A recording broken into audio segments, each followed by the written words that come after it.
قرآن شریف میں متعدد بار آتا ہے کہ مومنوں کو جزا کے طور پر جناتن تجری من تحتها الانہار ملیں گی، یعنی ایسے باغات جن کے دامن میں نہریں بہتی ہیں. ٹھیک. اب سوال یہ ہے کہ انہار کے لفظ کے ساتھ ال کا لفظ کیوں استعمال کیا گیا ہے جبکہ جنات کے ساتھ ال نہیں لگایا گیا؟ ٹھیک ہے، بہت اچھا خیال ہے. کہیں بھی جنات کے ساتھ ال نہیں لگا؟ میں نے دیکھا نہیں. ان اللہ اشترى من المؤمنین انفسهم واموالهم بان لهم الجنہ. الجنہ اور الجنات تو کئی جگہ ملتا ہے، تو کیوں نہیں دیکھا آپ نے؟ کیوں آنکھیں بند کی اس سے؟ لیکن سوال یہ نہیں ہے، سوال یہ ہے کہ انہار کے ساتھ کیوں لگا گیا یہاں پر؟ وہ سوال تھا پہلے، اب کیا میں سوال بدلنا چاہتا ہوں. انصاف سے بات کریں، ابھی عدل کی بات ہو رہی تھی.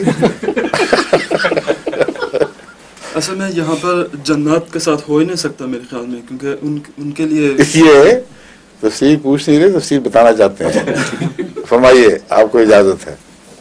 کیا تفسیر ہے جو مجھے سمجھ آئی؟ ہاں وہی اور کہ اللہ تعالیٰ جنات دے گا تو قواعد کے لحاظ سے جنات کہنا چاہیے یہاں پر، لیکن بعد میں یہ بھی کہا جا سکتا تھا کہ تجری من تحتها انہار، لیکن الانہار کیوں بتایا گیا ہے یہاں؟ بتائیں. یہی تو میرا سوال نہیں، آپ نے تو کہا تھا، میرے ذہن میں ہے ایک بات. بتائیں. کوئی بات نہیں، بتا دیں، کوئی غرض نہیں.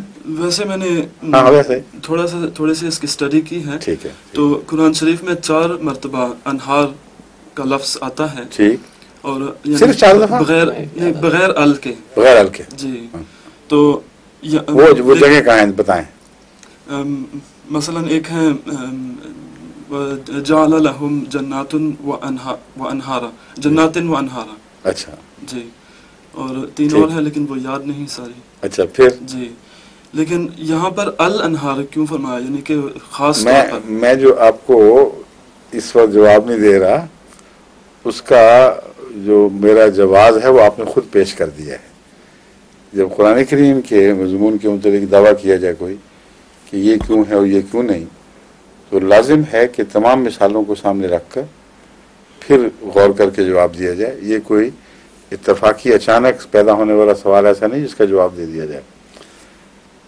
جس طرح میں نے ابتدا میں ہی آپ کو پکڑا کہ یہ کہنا غلط ہے کہ جنت تو ہمیشہ نکرے میں ہے اور انہار ہمیشہ معرفے میں ہے.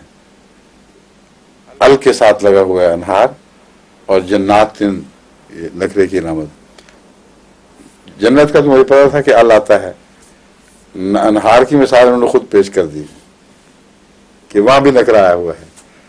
تو جب تک ان تمام آیات کا ایک جائی مطالعہ نہ ہو، اس وقت تک یہ جو معاملہ ہے گہری حکمت کا کہ کیوں اکثر صورتوں میں جنتوں کا ذکر تو عمومی ہے اور نہروں کا ذکر خصوصی ہے، یہ کیوں ہے؟ سمجھ گئے؟ یہ اس کے بعد ہو سکتا ہے، اس سے پہلے نہیں ہو سکتا.